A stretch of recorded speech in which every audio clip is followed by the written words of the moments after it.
आज की क्लास में अपन पढ़ेंगे क्लास 12th फिजिक्स के चैप्टर स्थिर विद्युत विभव यानी इलेक्ट्रोस्टैटिक पोटेंशियल का पार्ट 5।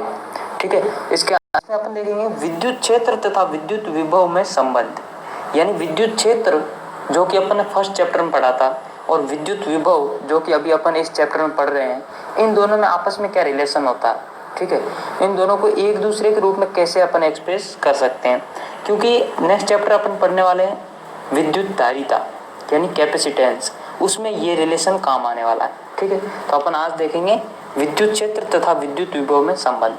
अब ये संबंध देखने के लिए आपको एक बात पहले से पता होनी चाहिए, वो बात ये है कि विभव प्रवणता क्या होती है। ठीक है, ये बात इसमें काम आएगी रिलेशन देखने के लिए। तो मैं सबसे पहले ये बता देता हूँ आपको विभव प्रवणता क्या होती है। विभव प्रवणता यानी पोटेंशियल ग्रेडियंट। विद्युत क्षेत्र में दूरी के साथ विभव में परिवर्तन को विभव प्रवणता कहते हैं।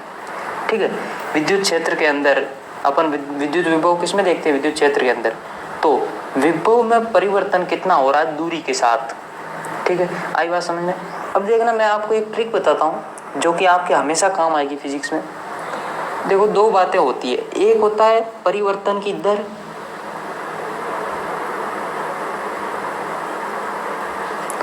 परिवर्तन की दर, और एक होता है प्रवणता। ठीक है, ये दो आपके फिजिक्स में बहुत ज्यादा काम आएंगे। परिवर्तन की दर को अपन देखते हैं, किसी भी क्वांटिटी की परिवर्तन की दर को अपन देखते हैं टाइम के रेस्पेक्ट में, यानी समय के साथ वो कितनी परिवर्तित हो रही है। ठीक है, जैसे आपने त्वरण देखा होगा, एग्जाम्पल त्वरण। त्वरण क्या होता, वेग में परिवर्तन की दर, यानी कि वेग में कितना परिवर्तन होगा समय के कितने परिवर्तन होने पे। ठीक है, तो इसको अपन बोलते हैं वेग में परिवर्तन की दर, यानी कि इसमें परिवर्तन की दर वर्ड यूज हो रहा है, यानी कि बट्टा आएगा डेल्टा टी। और दूसरा वर्ड आता है प्रवणता, किसी भी चीज की प्रवणता, जैसे यहाँ विभव प्रवणता है, तो विभव प्रवणता अपन दूरी के रेस्पेक्ट में देखते हैं, तो विभव प्रवणता बराबर डेल्टा वी बट्टा डेल्टा एक्स या डेल्टा आर, यानी कि दूरी के रेस्पेक्ट में उस चीज का कितना परिवर्तन हो रहा है उसको बोलते हैं प्रवणता। तो यहाँ अपन क्या देख रहे हैं, विभव प्रवणता। तो विद्युत क्षेत्र में दूरी के साथ विभव में परिवर्तन को विभव प्रवणता कहते हैं। आई बात समझ में, दूरी के साथ कितना विभव में परिवर्तन हुआ उसे अपन बोलेंगे विभव प्रवणता। यदि विद्युत क्षेत्र में डेल्टा आर दूरी पर स्थित दो बिंदुओं के बीच डेल्टा वी विभवांतर हो, तब उनके बीच विभव प्रवणता ये होगी। यानी कि जैसे अपने पास दो पॉइंट है ए और बी, ये ए ये बी। ठीक है, इसका विभवांतर है विभव इसका है वी बी, तो विभवांतर मैंने मान लिया इनके बीच में है डेल्टा वी, और इसकी मूल बिंदु से दूरी r1 है, इसकी मूल बिंदु से दूरी r2 है, और इनके मध्य की जो बीच की दूरी है वो है डेल्टा r। ठीक है, तो इसमें अगर इसका डेल्टा r का भाग दे देंगे तो अपने पास क्या आ जाएगा, विभव प्रवणता। आई होप आपको विभव प्रवणता का फॉर्मूला समझ में आ गया होगा कैसे निकालते हैं। अब ये विभव प्रवणता जो होती है वो सदिश राशि होती है। सदिश राशि मतलब इसका परिमाण और इसकी दिशा दोनों होंगे। ठीक है, और इसकी इकाई देख लेते हैं, यानी यूनिट, इसको किसमें नापते हैं। यूनिट देखने के लिए अपन हमेशा फॉर्मूले का यूज करेंगे। तो फॉर्मूले में क्या है, डेल्टा वी बटा डेल्टा आर। डेल्टा का अपने कोई मतलब नहीं है, यानी कि परिवर्तन है, उससे कोई अपने को मतलब नहीं होता।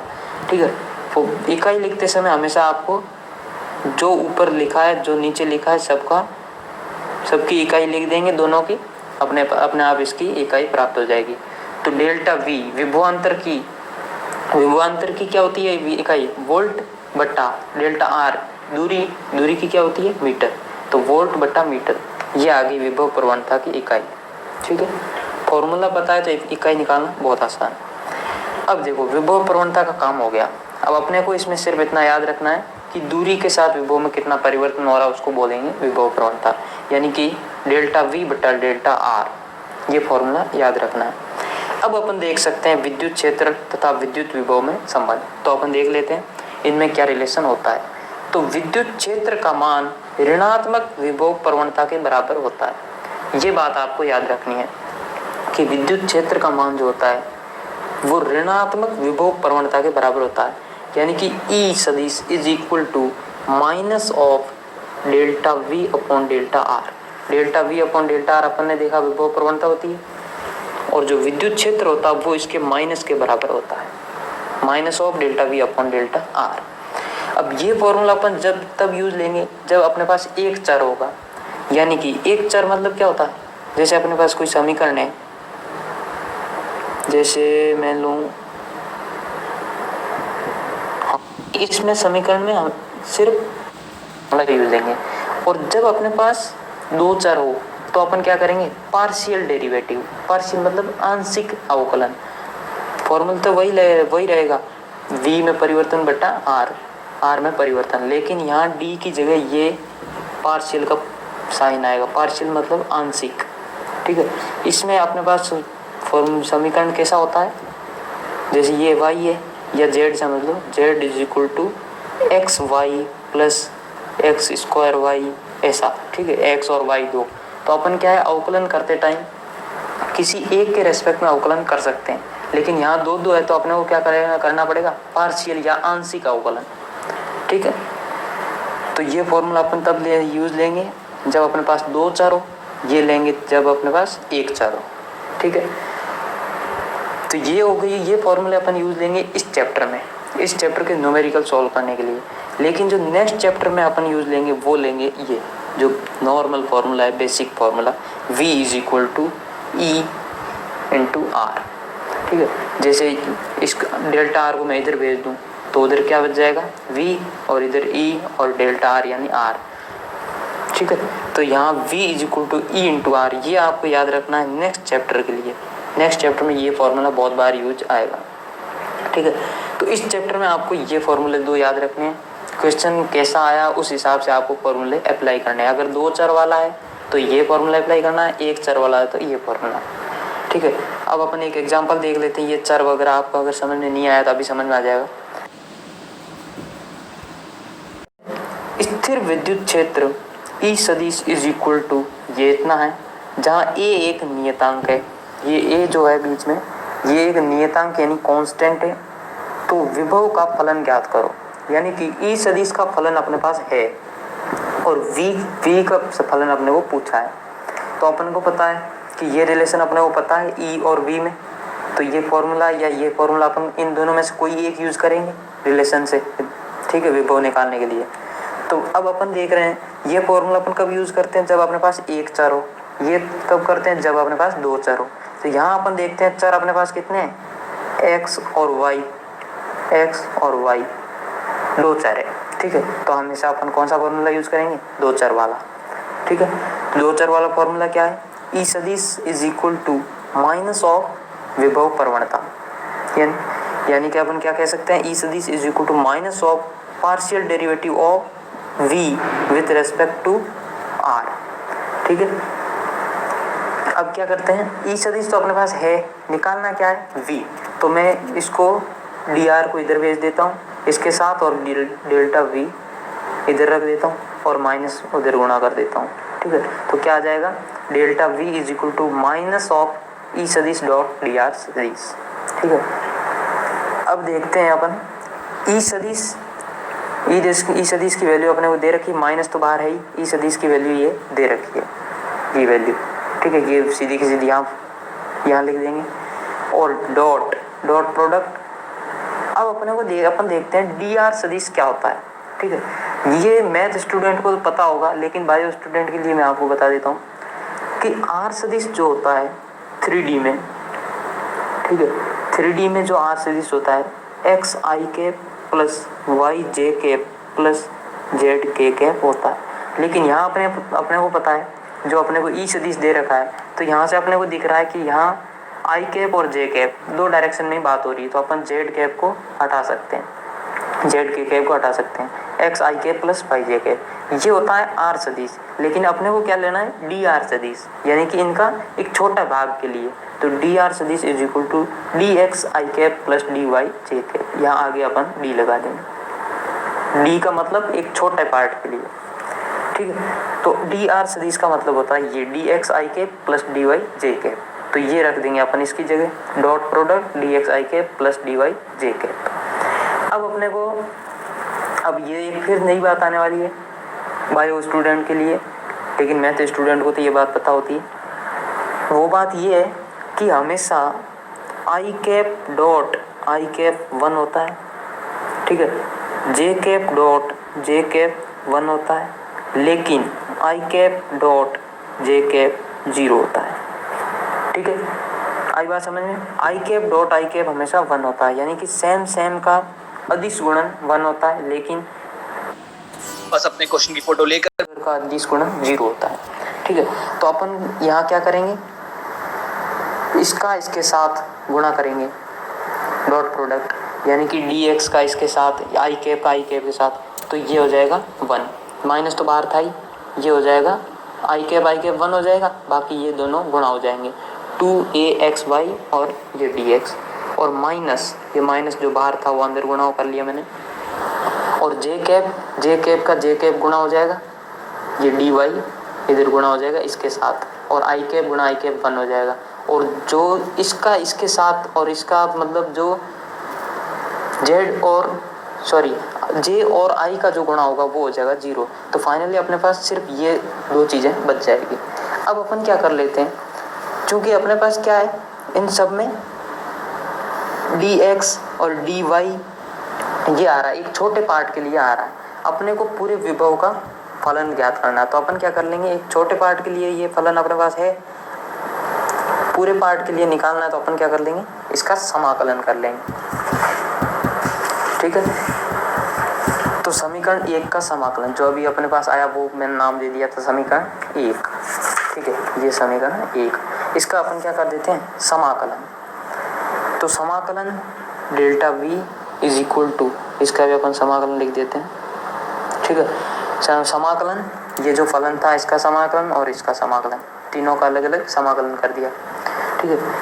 अब देखो एक छोटे v के पार्ट को अपन समाकलित कर देंगे तो अपने पास क्या आ जाएगा, पूरा v आ जाएगा, तो इसको अपन लिख देते हैं v इज इक्वल टू।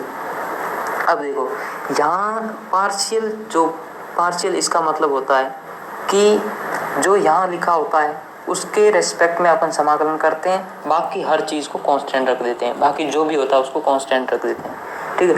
तो यहाँ x के रेस्पेक्ट में कर रहे हैं तो y और a तो कांस्टेंट है ही, दे रखा है क्वेश्चन में, और y को भी अपन यहाँ कांस्टेंट रखेंगे, तो माइनस तो बाहर था ही 2a और y ये कांस्टेंट आ जाए, और x जो ये है इसका समाकलन होगा x²/2, क्योंकि समाकलन जो x की पावर n का होता है वो होता है x की power n plus 1 upon n plus 1, तो यहाँ x की पावर 1 है तो इसका हो जाएगा x की पावर 1 प्लस 1 अपॉन n मतलब 1 प्लस 1, तो x²/2, ठीक है। तो ये इसका आ गया समाकलन, ये तो कांस्टेंट था ही x²/2, फिर माइनस, अब यहाँ किसके रेस्पेक्ट में कर रहे हैं, y के रेस्पेक्ट में, ठीक है। तो बाकी x वगैरह सब कांस्टेंट, तो इसको मैं अलग अलग कर देता हूँ क्योंकि यहाँ माइनस है, तो ax² कांस्टेंट और y क्योंकि साथ में 1 अपन लिख सकते हैं, 1 का समाकलन y प्लस ये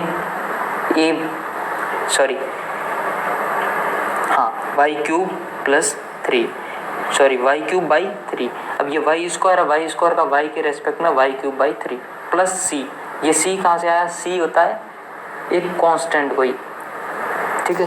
अब ये तो इसको सॉल्व करेंगे तो अपने पास फाइनली आ जाएगा v का फलन, ठीक है।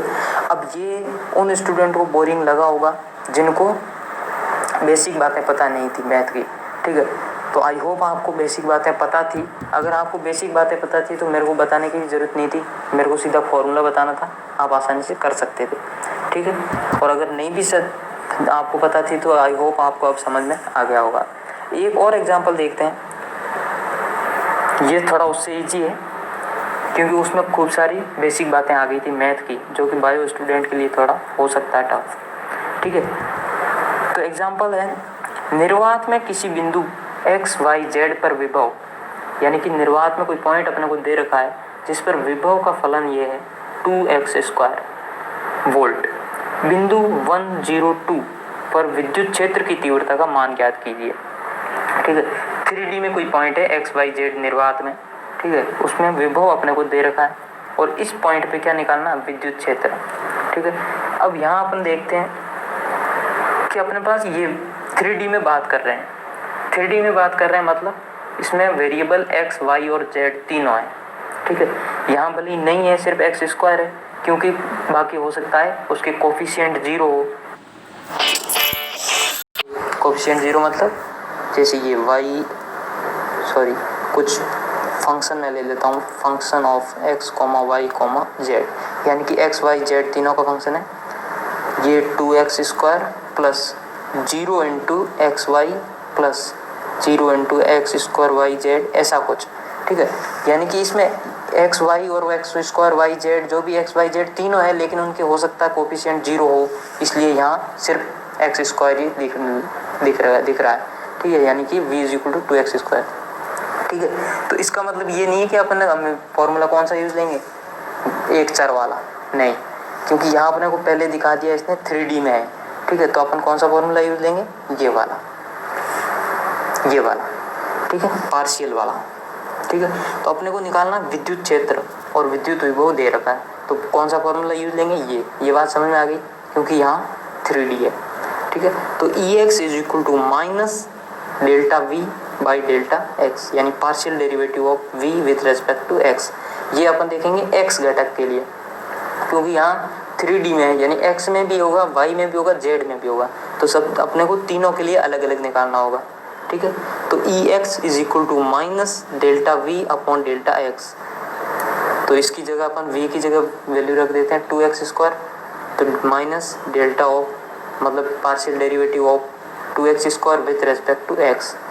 अब इसका क्या होगा, अवकलन क्या होता है जी, सीधा x स्क्वायर है, 2 आगे कॉमन आ जाएगा। ठीक है, और ये घात कम हो जाएगी, तो ये आ जाएगा माइनस 4x वोल्ट। और विद्युत क्षेत्र की तीव्रता y घटक में क्या करेंगे, इसका v का अवकलन करेंगे विथ रेस्पेक्ट टू y। तो अपने को पता पार्शियल अवकलन अपन करते हैं जब पार्शियल डेरिवेटिव y के रेस्पेक्ट में, तो x और z कांस्टेंट होता है। ठीक है, तो यहाँ x है तो ये कांस्टेंट है, और कांस्टेंट का अवकलन हमेशा 0 होता है, तो ये आ जाएगा 0 वोल्ट। वैसे ही विद्युत क्षेत्र की तीव्रता z घटक z के रेस्पेक्ट में v का अवकलन करेंगे, पार्शियल डेरिवेटिव। ठीक है, तो minus derivative of 2x square by Z. अब यहाँ z के रेस्पेक्ट में कर रहे हैं, तो x और y दोनों कांस्टेंट है, यहाँ x है तो कांस्टेंट का अवकलन 0, तो ये 0। अब ये आ गए x y z पे विद्युत क्षेत्र के घटक, यानी x पे x डायरेक्शन में ये होगा विद्युत क्षेत्र, y में ये होगा, z में ये होगा। ठीक है, लेकिन अपने को पूछा है इस पॉइंट पे। ठीक है, तो पॉइंट के लिए हमेशा जब भी जिस पॉइंट पे पूछे है, तो आपको x y z के लिए निकाल के फिर लास्ट में उस पॉइंट की वैल्यू रख देनी, x की वैल्यू ये रख देनी, y की वैल्यू ये रख देनी, z की वैल्यू ये रख देनी। तो यहाँ अपने पास क्या है, Ex क्या था, माइनस 4x, तो Ex माइनस 4x था, तो x की वैल्यू यहाँ कितनी है, 1। ठीक है, निर्देशांक में x की वैल्यू 1 है, तो x की वैल्यू 1 रखेंगे, तो Ex आ जाएगा माइनस 4 वोल्ट, यानी कि x डायरेक्शन में जो विद्युत क्षेत्र है वो है माइनस 4, बाकी में तो 0 है ही, तो इसमें वैल्यू रखने की ज़रूरत नहीं है, y और z में 0 0। ठीक है, तो आई होप आप